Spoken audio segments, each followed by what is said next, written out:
8 years ago, my parents cut me off and said I'd never make it without them. Today, at my brother's wedding, my dad raised his glass and sneered. Still renting, huh? I just smiled, slid the keys across the table, and said, actually, this venue belongs to me. I, 32M, just revealed the truth about my success to my family after 8 years of silence. The champagne flutes clinked around me, but I barely heard them. I was too focused on the look spreading across my father's face as he stared down at the keys I'd just placed in front of him. Heavy brass, attached to a leather fob stamped with the venue's logo. His mouth had gone slack, and for once in my life, he had absolutely nothing to say. Let me back up. 8 years ago, I walked out of my parents' house with nothing but a duffel bag and the clothes on my back. I was 24, freshly graduated with a degree in hospitality management that my father had called worthless more times than I could count. He wanted me to join his accounting firm, to follow in his footsteps like my older brother had done without question. When I refused, when I told him I wanted to build something of my own in the events industry, he lost it. The ultimatum came fast and brutal. Either I abandoned my foolish dreams and joined the family business, or I was out. No financial support, no safety net, no family backing. My mother stood behind him the entire time, silent but complicit, occasionally nodding along to his pronouncements about my immaturity and unrealistic expectations.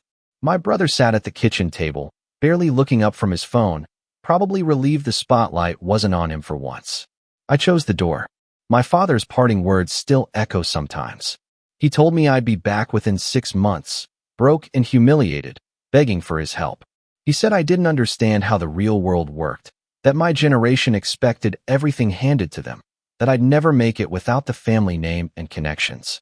My mother added that I was breaking her heart, that I was selfish and ungrateful after everything they'd provided.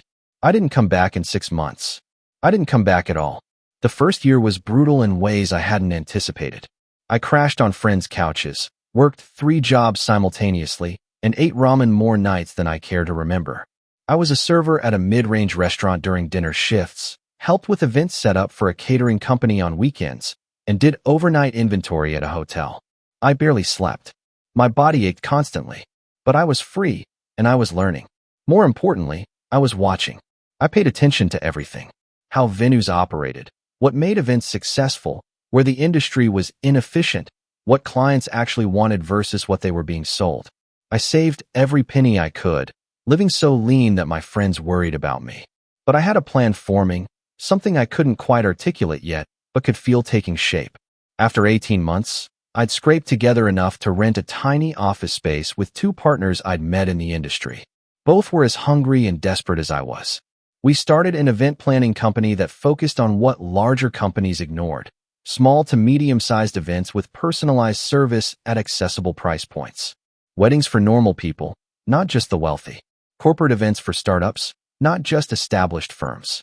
We worked insane hours, took jobs others wouldn't touch, and built our reputation one event at a time. The company grew faster than we dared hope. Turns out there was a massive market for quality event planning that didn't require a trust fund. Within 3 years, we'd expanded from planning to also providing full-service coordination, vendor management, and even venue consulting. We were profitable, sustainable, and getting noticed. By year 5, we made our first major move. A historic building in the city had been sitting vacant for 2 years after a previous owner's bankruptcy. It was beautiful, but needed significant renovation. Most investors saw a money pit. I saw the venue I'd been dreaming about since my first event planning job. My partners and I leveraged everything we had, brought in some additional investors, and bought it. The renovation took 8 months and nearly broke us. We lived at the site, doing much of the work ourselves to save money, hiring specialists only when absolutely necessary. But when we opened, it was perfect. High ceilings, original architectural details, modern amenities, flexible spaces that could transform for any event type. We priced it competitively and focused on service quality. Within a year, we were booked solid 6 months in advance. During all of this, my family and I had virtually no contact. My brother reached out once, about 2 years in, with a brief text asking if I was still alive. I responded that I was fine. He never followed up. I heard things occasionally through mutual acquaintances. My parents told people I was struggling, working odd jobs, that they'd tried to help, but I was too stubborn. The narrative they constructed painted me as a cautionary tale about youthful arrogance. I didn't correct anyone. I had nothing to prove, and honestly, I was too busy building something real to worry about their version of events. Then, 3 months ago, my brother got engaged. His fiancée, from what I gathered, came from a wealthy family that moved in the same social circles as my parents. The wedding was going to be a major event, the kind my parents could show off at. I assumed I wouldn't be invited, and I was fine with that. The invitation arrived 6 weeks before the wedding. Just a formal card in the mail, my name printed in elegant script, no personal note. I stared at it for a long time, trying to decode the gesture. Was this an olive branch? A courtesy invitation they assumed I'd decline? A way for them to claim they tried? I almost didn't go. My partners urged me to ignore it, to keep the door closed that I'd walked through 8 years ago. But something shifted in me as the date approached. Not a desire for reconciliation, exactly. More like curiosity about who I'd be when I walked back into that room. The scared 24-year-old who left, or the person I'd become since. I RSVP'd yes for one. The wedding venue my brother chose was upscale, but ultimately generic. One of those hotel ballrooms that tries to manufacture elegance through sheer expense. I knew the place. We'd actually consulted for them 2 years back on improving their event flow. They'd ignored most of our suggestions. I arrived deliberately late to the reception, after the ceremony and cocktail hour, when people were settling into dinner. I debated what to wear and ultimately chose a well-tailored suit. Nothing flashy, but clearly quality. I wanted to look successful without appearing like I was trying too hard. The moment I walked in, I felt eyes tracking me. My parents were at the head table with my brother and his new wife. My mother saw me first, and I watched her lean over to whisper something to my father. His head snapped toward the entrance, and even from across the room, I could see his expression harden. I made my way to my assigned table, which was predictably at the back, filled with distant cousins I barely knew. They greeted me with the kind of superficial warmth that meant they'd heard the family story about my failures. I smiled, made small talk, and watched the room. My father was holding court at the head table, clearly in his element. He'd had a few drinks already based on his volume and the flush in his cheeks. My brother looked happy enough, though he had the slightly shell-shocked expression of someone overwhelmed by their own wedding.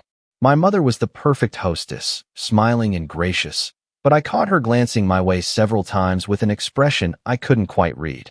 Dinner progressed with the usual wedding reception rhythms. Toasts, laughter, clinking glasses. I stayed quiet, observing more than participating. A few relatives asked what I'd been up to, and I gave vague responses about working in event planning. Nothing specific, nothing that would generate follow-up questions. Then came the moment that changed everything. My father stood for what I assumed would be his father-of-the-groom toast.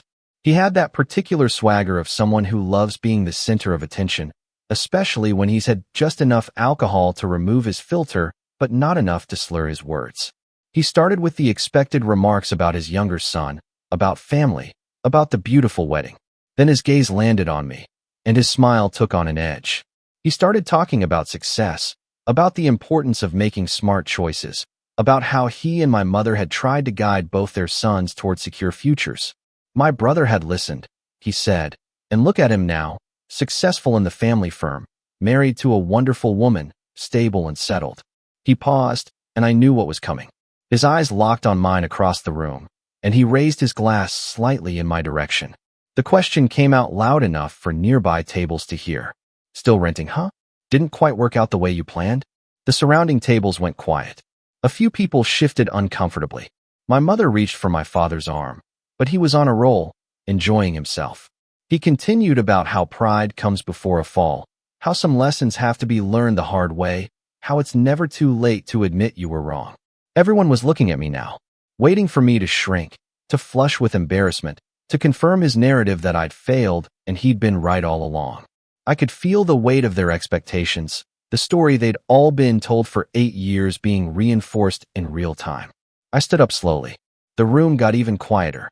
Instead of responding to his question, I reached into my jacket pocket and pulled out the keys. I walked through the tables toward the head table, my footsteps echoing slightly on the hardwood floor. People leaned back to let me pass, conversations dying as I moved. When I reached my father, I placed the keys on the table in front of him, right next to his champagne flute. The brass caught the light from the chandeliers overhead. I kept my voice level and clear, loud enough for the surrounding tables to hear, but not shouting. I told him that actually, I wasn't renting. I explained that the venue he'd chosen for my brother's wedding, this beautiful space he was currently celebrating in, belonged to me. Well, to my company, technically, but I was a founding partner and primary owner. The color drained from his face. I continued, keeping my tone professional, almost conversational. I mentioned that we'd been booked for this date for over a year, that his deposit was what had helped us purchase our second venue last fall, that the staff he'd been complimenting all night reported to managers who reported to me. My mother had her hand over her mouth. My brother was staring at me like I'd just appeared out of thin air. His wife looked confused, probably trying to reconcile whatever story she'd been told about the family outcast with what she was witnessing. I picked up the keys again and told my father he could keep them as a souvenir, but I had copies. Then I thanked him, genuinely, for cutting me off 8 years ago. I explained that his refusal to support me had been the best thing that ever happened to me. It forced me to build something real, something I actually cared about, something that was mine. I said I wouldn't have the life I have now if he'd gotten his way, and I was grateful for that. The room was completely silent. Somewhere in the back, someone's fork scraped against a plate, the sound impossibly loud. I turned to my brother and congratulated him on his marriage, told him the venue staff would take excellent care of him for the rest of the evening, and that the wedding had been beautiful so far. He managed to nod, still speechless. Then I looked back at my father one last time. I told him I'd never come back begging like he predicted, and I never would. I'd built a life I was proud of, surrounded by people who believed in me and what I was creating. I said I hoped someday he'd realize that success wasn't just about following his path, that maybe he'd even be proud of what I'd accomplished. But either way, I was done trying to prove anything to him. I walked back to my table, grabbed my jacket, and headed for the exit. Behind me, the murmur of conversation started up again, louder and more urgent than before. I didn't look back. I made it to my car before my hands started shaking. Not from fear or anger, but from the sheer release of 8 years of carrying that weight. I sat in the driver's seat for 10 minutes, just breathing, feeling lighter than I had in years. Update 1. I didn't expect this to blow up the way it did, but I wanted to update you all because the aftermath has been intense. The morning after the wedding, my phone started ringing before I'd even had coffee. My brother called first, and I almost didn't answer, but curiosity got the better of me. The conversation was awkward and stilted. He told me that after I left, the reception had essentially split into 2 camps. People who'd known my parents' version of events and were stunned, and people who hadn't known there was family drama at all and were just confused. Apparently, my father had tried to save face by claiming he'd known about my company all along, that he'd even helped fund it initially. Multiple guests who'd worked with my company directly shut that down immediately. One couple, whose daughter's wedding we'd done 2 years ago, apparently stood up and praised our work extensively, mentioning how professional and independent our operation was. My father left the reception early. My mother stayed but was, according to my brother, barely holding it together. My brother said he wanted to meet for coffee. He claimed he hadn't known the extent of how successful I'd become, that my parents had always implied I was scraping by and too proud to admit failure. He said he should have reached out more, should have checked on me himself rather than just accepting their narrative. I told him I'd think about it. Then my mother called. That conversation was harder. She cried, which I'd expected, but what surprised me was the anger underneath. She said I'd humiliated my father at his own son's wedding, that regardless of our history, what I'd done was cruel and vindictive. She asked how I could be so heartless, so determined to hurt them. I listened to her entire speech without interrupting. When she finally stopped, I asked her a simple question. Had she ever, in 8 years, tried to find out how I was actually doing? Had she driven by my office, looked up my company online, asked anyone who might know me what my life was really like? The silence on her end told me everything. I explained that I hadn't gone to the wedding to humiliate anyone. I'd gone because I was invited, and I'd stayed quiet until my father decided to publicly mock me. All I'd done was correct his assumptions with facts. If that was humiliating, maybe he should consider why the truth felt like an attack. She hung up on me. The most unexpected call came yesterday from my father. His voice was different than I'd ever heard it. Flat, tired, stripped of the certainty he usually carried. He didn't apologize, exactly, but he said he'd done some thinking. He admitted he'd been telling people I was struggling because that's what he'd convinced himself must be true. The alternative meant he'd been wrong about everything, and that was harder to accept. He asked about the company, about how I'd built it, about the actual details of my life over the past 8 years. I found myself telling him, not because I needed his approval anymore, but because it felt like maybe, finally, he was actually listening. The conversation ended without resolution. He didn't apologize for cutting me off, didn't take back the things he'd said, but he did say that what I'd built was impressive and that he'd underestimated me. Coming from him, that was something. I don't know where things go from here with my family. My brother and I have coffee scheduled for next week. My mother hasn't called back. My father sent a brief text this morning asking for my company website, which I sent without comment. What I do know is that I'm okay with whatever happens next. I spent 8 years building a life that doesn't require their validation, and that hasn't changed. If they want to be part of it, they can try. But the power dynamic has shifted permanently, and we all know it. Someone asked in the comments whether I'd planned this reveal all along, whether I'd accepted the wedding invitation specifically to drop this bomb. Honestly, I don't think so. When I RSVP'd, I genuinely wasn't sure what I wanted from the evening. Maybe closure, maybe just to prove to myself that I could walk back into that room without falling apart.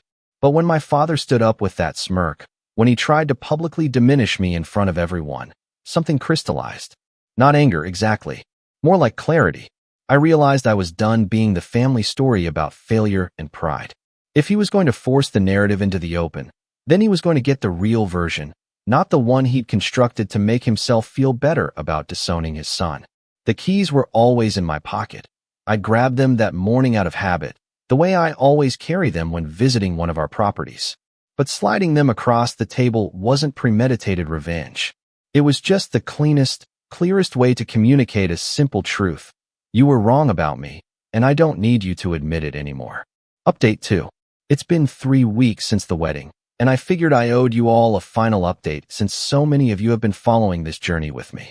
The coffee with my brother actually happened, and it was better than I expected. He was more genuine than I'd given him credit for. He admitted that he'd always taken the easy path, following my father's plan because it was simpler than fighting. He said he'd envied my courage to walk away, but had been too comfortable to follow. He'd accepted my parents' version of events because it was easier than confronting them or seeking me out himself. We're not suddenly best friends, but we're talking. He wants to build something real between us, and I'm willing to try. His wife, apparently, thought what I did at the wedding was badass, which made me laugh. She's been pushing him to establish more independence from my father anyway. My mother and I had lunch last week. She actually apologized, for not reaching out over the years. She admitted she'd been scared of my father's reaction if she maintained contact with me, which was both sad and clarifying. She's still navigating that relationship, but at least she's being honest about it now. I don't know if we'll ever be close again, but we're not hostile anymore, and that's something. My father is the complicated one. We've had 2 more conversations, both initiated by him. He still hasn't fully apologized for cutting me off, but he's asked detailed questions about my business, about my life, about my plans. Last week, he mentioned that he was proud of what I'd built, that it took more courage and skill than he'd given me credit for. He said it differently than the path he'd have chosen, but that didn't make it wrong. It's not the sweeping apology some of you wanted from me, and honestly, I wanted it too. But I'm learning that my father may never be capable of that kind of vulnerability. What he's offering, acknowledgement, respect, genuine interest, might be the best version of reconciliation he can manage. I'm still deciding if that's enough for me. The business continues to thrive. We're opening our 3rd venue in 6 months, and we're in talks about a 4th. The publicity from the wedding drama, ironically, has been incredible for us. We've had a spike in bookings from people who heard the story and wanted to work with a company with that kind of origin story. Several people have asked if I regret how things went down at the wedding, if I'd do anything differently. The honest answer is no. For 8 years, I let my family believe whatever narrative they wanted about me because I was too focused on building my life to care. But when my father tried to publicly shame me, staying silent would have meant accepting his version of reality. I wasn't cruel. I wasn't vindictive. I was just honest. If that made people uncomfortable, that says more about the lies they've been comfortable with than about my decision to tell the truth. Would I recommend this approach to others dealing with family estrangement? I don't know. Every situation is different. What I do know is that sometimes the only way to move forward is to stop letting other people write your story. I'm in a good place now. Better than good, actually. I have a business I'm proud of, partners who've become like family, and I'm starting to rebuild some bridges with my actual family on my own terms. The scared 24-year-old who walked out with a duffel bag 8 years ago wouldn't recognize the life I have now. And that feels like its own kind of success. Thank you all for the support, the advice, and even the criticism. This community helped me process everything, and I'm grateful for that.